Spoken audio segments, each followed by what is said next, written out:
안녕하세요. 한국어 학습자 여러분. 오늘은 독특하고 유머러스하면서도 가슴 따뜻한 소설 개를 훔치는 완벽한 방법으로 쉐도잉 시간을 준비했습니다. 집 없는 소녀의 기발하고도 절박한 계획, 과연 성공할 수 있을까요? 원어민의 생생한 발음과 유쾌한 억양을 그림자처럼 따라하다 보면 어느새 여러분의 귀는 한국어 대화에 익숙해지고 실생활에서 쓸 수 있는 재치 있는 표현들이 입에 착 붙을 거예요. 딱딱한 교재를 벗어나 영화처럼 생동감 넘치는 한국어를 경험해 보세요. 20분간의 쉐도잉 연습으로 한국어 실력은 물론 마음속에 따뜻한 감동과 웃음까지 얻어가실 겁니다. 자, 그럼 시작해 볼까요?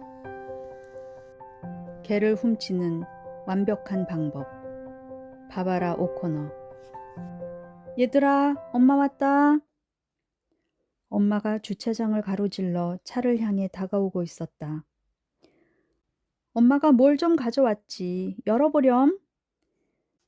나는 엄마가 차창 너머로 건넨 스티로폼 상자를 열어보았다. 스크램블드 에그와 팬케이크였다.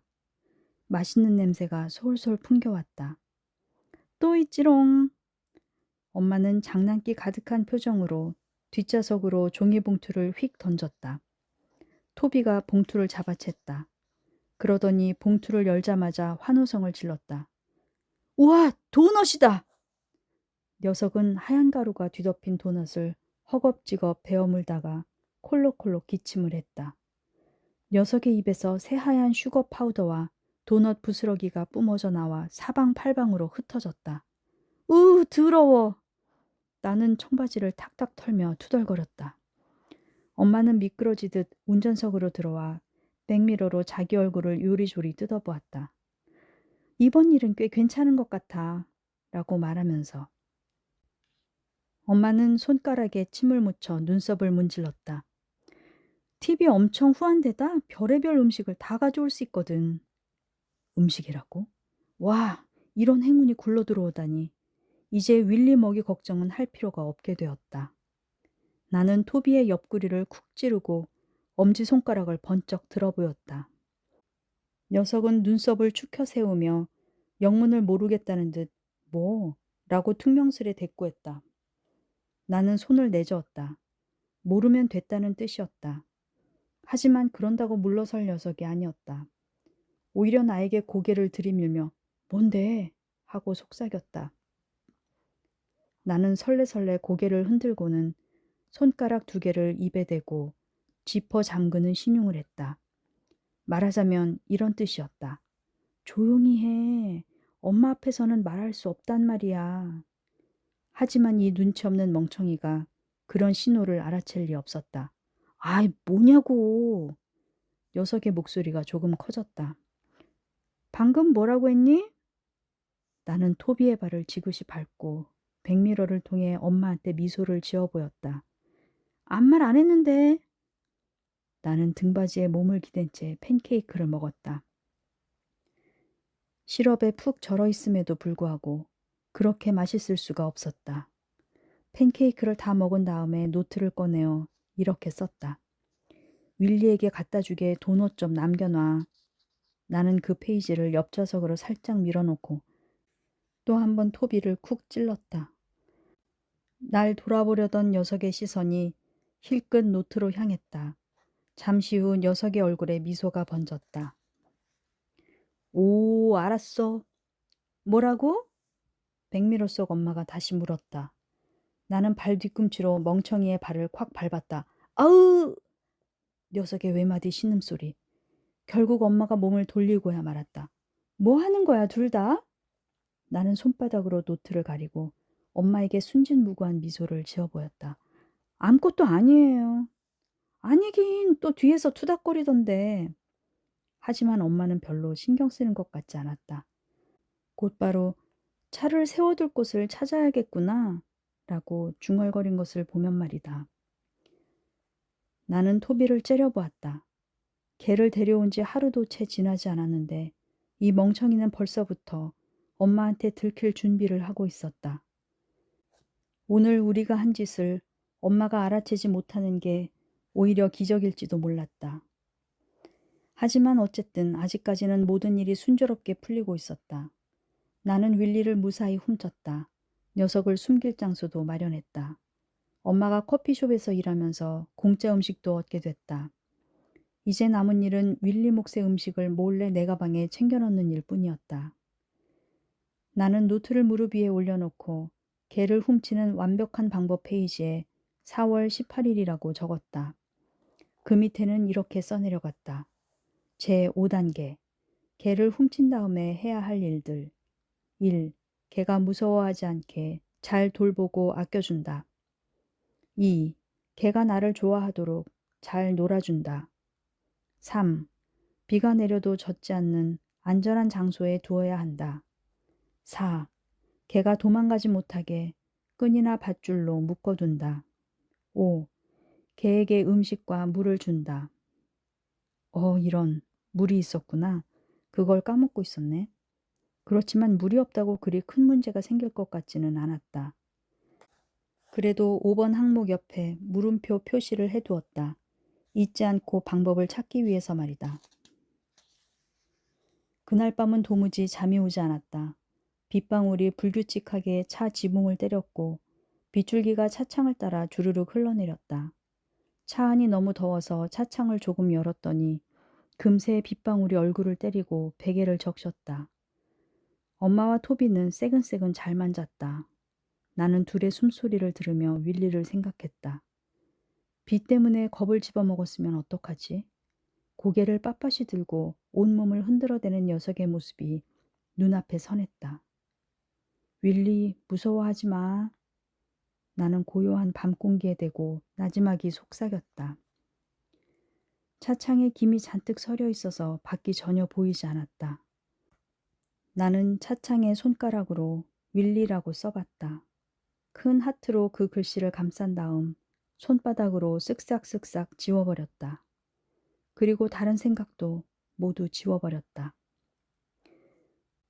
다음 날 아침 반짝 눈이 떠졌다. 크리스마스 아침처럼 설렌 흥분이 밀려왔다. 오늘은 윌리를 찾는 사례금 전단지가 붙는 역사적인 날이다. 엄마가 아이스박스에서 꺼낸 물로 양치질을 하라고 말하고 차 안에서 립스틱을 바르고 치장을 하는 동안 나는 빈 페트병에 물을 채워 가방에 집어넣었다. 그리고 가방 안에 미리 넣어둔 윌리를 위한 음식들을 다시 확인했다. 도넛 반 개와 약간의 스크램블드 에그가 얌전히 놓여 있었다. 나는 토비를 가까이 끌어당겨 귓속말을 했다. 오늘은 사례금 전단지를 찾으러 다닐 거야. 오케이? 오케이. 자동차를 타고 다비거리를 지나 학교로 가는 동안 내 얼굴은 내내 싱글벙글이었다. 새어나오는 웃음을 막을 수가 없었다.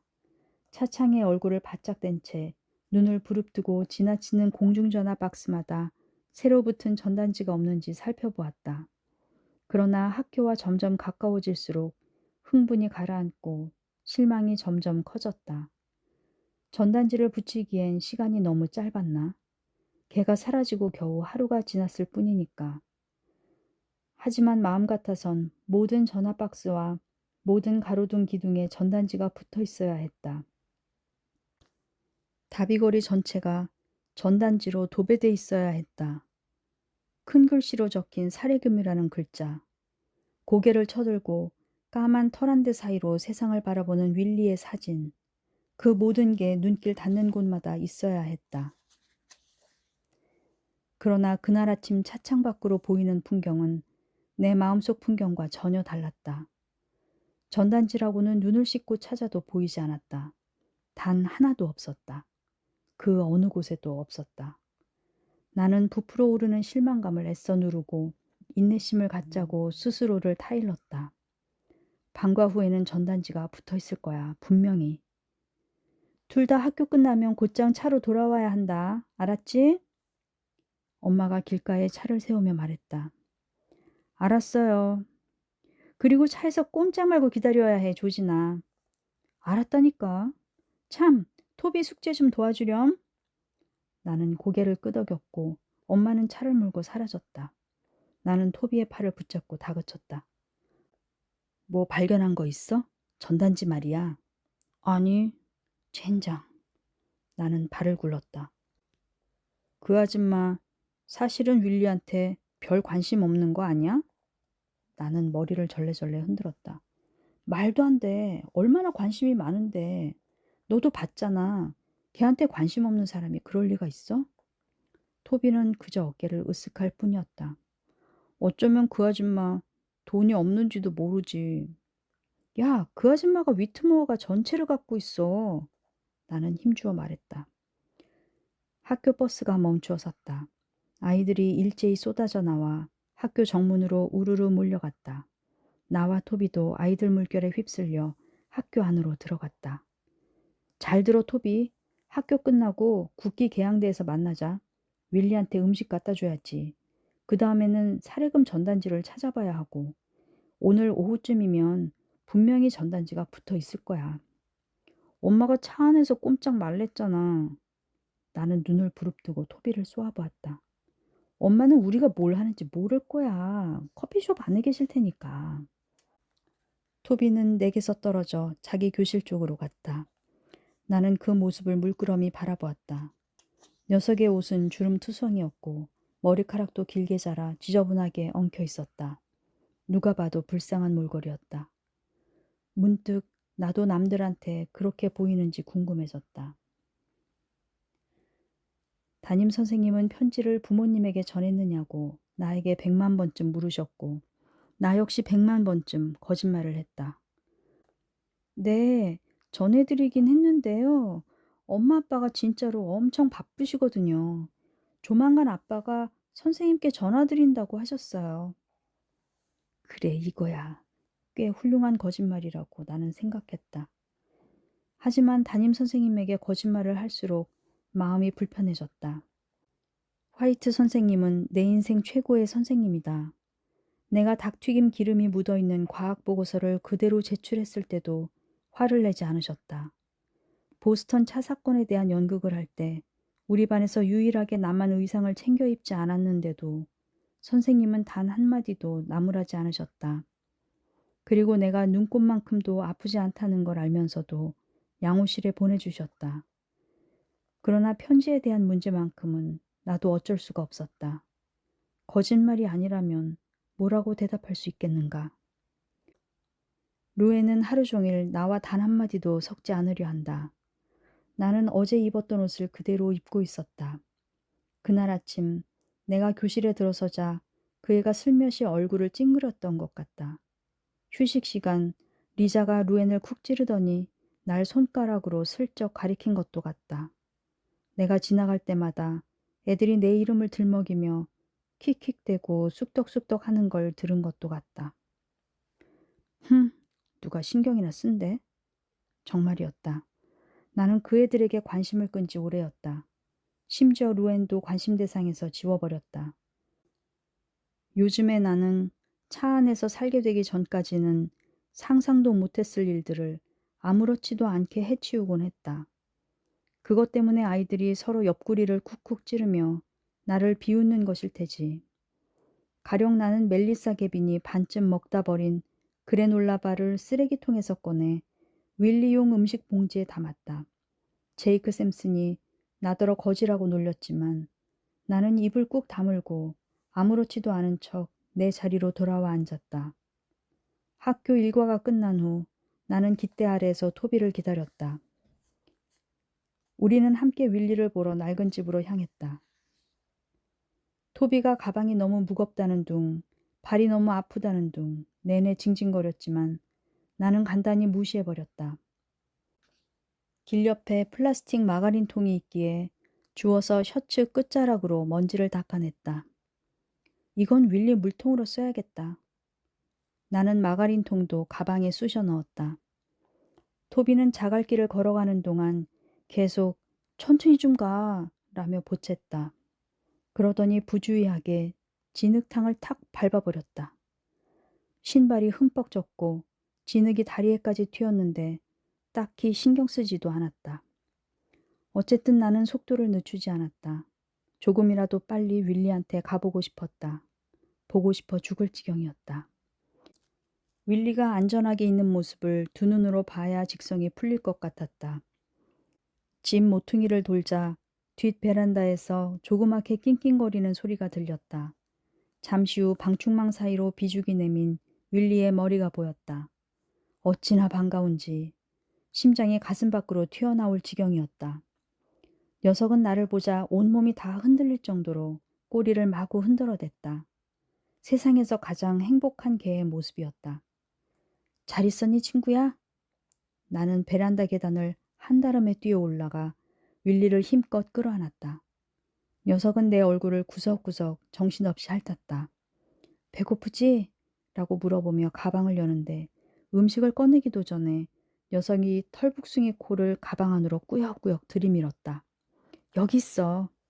나는 가방 속에서 음식을 꺼내주었다. 윌리는 걸씬 들린 듯 계란과 도넛 등등을 먹었다. 배가 많이 고팠나 봐. 토비가 말했다. 나는 윌리의 등을 계속 손으로 문질러 주었다. 녀석은 약간 젖어 있었고 좀 고약한 냄새가 났지만 전체적으로는 괜찮아 보였다. 나는 물이 든 탄산수병을 열고 마가린통에 물을 조금 부었다. 윌리는 금세 마가린통에 달려들어 할짝할짝 물을 마셨다. 좀 뛰어놀게 해줘야 할까 봐. 하지만 도망가면 어떡해. 그러니까 줄을 잘 잡고 있어야지 멍청아. 나는 문 손잡이에 메어둔 끈을 풀었다. 가자 윌리. 토비와 나는 돌아가며 윌리와 함께 집 주위를 뛰어다녔다. 윌리는 진흙탕도 아랑곳 않고 뛰었다. 가끔씩 멈춰서서 온몸을 푸르르 터는 통에 우리 몸에도 온통 진흙이 튀었다. 녀석은 웅덩이 물을 양껏 마시기도 했다. 하지만 대부분은 그냥 사방팔방으로 뛰어다니면서 팔짝팔짝 뛰고 행복하게 왈왈 짖었다.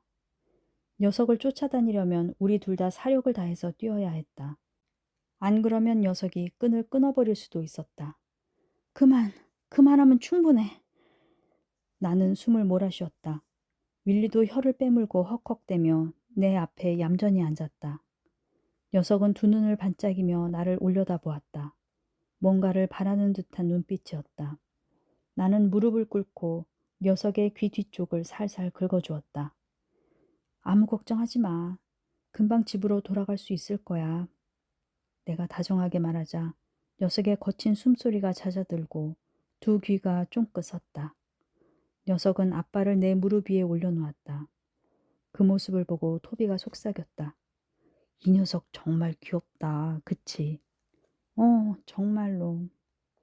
나는 윌리의 앞발을 톡톡 두드렸다. 마음 한구석이 찌르르 앓였다. 내가 한 짓은 정말로 큰 잘못일까? 아니면 아주 약간만 잘못일까? 나는 윌리의 앞발을 땅에 가만히 내려놓은 뒤 자리를 털고 일어섰다. 머릿속에서 커져가는 생각들을 모두 억누른 채 딱 한 가지 생각만을 남겨두어야 했다. 내 머릿속에 집어넣을 수 있는 생각은 단 한 가지뿐이었다. 그것은 엄마와 토비, 나를 위해 집다운 집을 구하는 데 일조하는 것. 자동차에서 자는 건 정말이지 지긋지긋하니깐. 그래, 어쩔 수 없지. 내가 아무 이유 없이 나쁜 짓을 한 건 아니잖아. 나는 윌리를 뒷베란다로 데려가 문 손잡이에 다시 묶으며 다독였다. 걱정하지 마, 윌리. 금방 집으로 돌아갈 수 있어.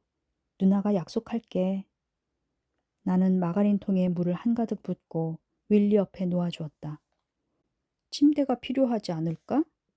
토비가 불쑥 말했다. 나는 낡고 누추한 뒷베란다를 물끄러미 바라보았다. 토비 말이 맞았다. 베란다는 눅눅하고 더러운 데다 나뭇잎과 잔가지가 뒤덮여 있었다. 수건 같은 걸 가져와서 침대를 만들어줬어야 했다. 또 한 번 가슴이 찌르르하게 아파왔다. 나 윌리한테 정말 못된 짓을 하고 있잖아. 안 그래? 다음엔 뭐라도 가져와야겠다. 그때까지도 윌리가 여기 있다면 말이야. 토비가 얼굴을 일그러뜨렸다. 왜 그때는 여기 없는데? 역시 답이 안 나오는 녀석이다. 토비한테는 하나부터 열까지 다 설명해줘야 한다. 지친다, 지쳐. 집에 돌려보내야 할 것 아니야, 이 바보야. 사례금 전단지를 발견하면 곧바로 돌려보낼 거라고. 아, 맞다. 나는 마지막으로 윌리를 한 번 더 쓰다듬어 주고는 삐걱거리는 베란다 계단을 밟고 내려왔다. 뒤를 돌아보고 싶었지만 꾹 참았다. 자기 혼자만 남겨두고 가버리는 날 우두커니 바라보는 그 조그만 녀석의 시선을 견딜 자신이 없었다. 나는 가시덤불을 헤치고 길 쪽으로 나왔다. 하지만 윌리가 구슬프게 짖는 소리가 내 뒤통수를 잡아 끌었다. 난 아무 소리도 못 들었어. 혼자 중얼거려 보았다. 난 나쁜 사람이 아니야. 라고 스스로를 위로했다. 이건 멋진 계획이야. 결국 모두 다 행복해질 거야. 머릿속으로 끊임없이 되뇌었다. 이렇게 생각하다 보면 다 진실이 될 거라고. 나는 그렇게 믿고 싶었다.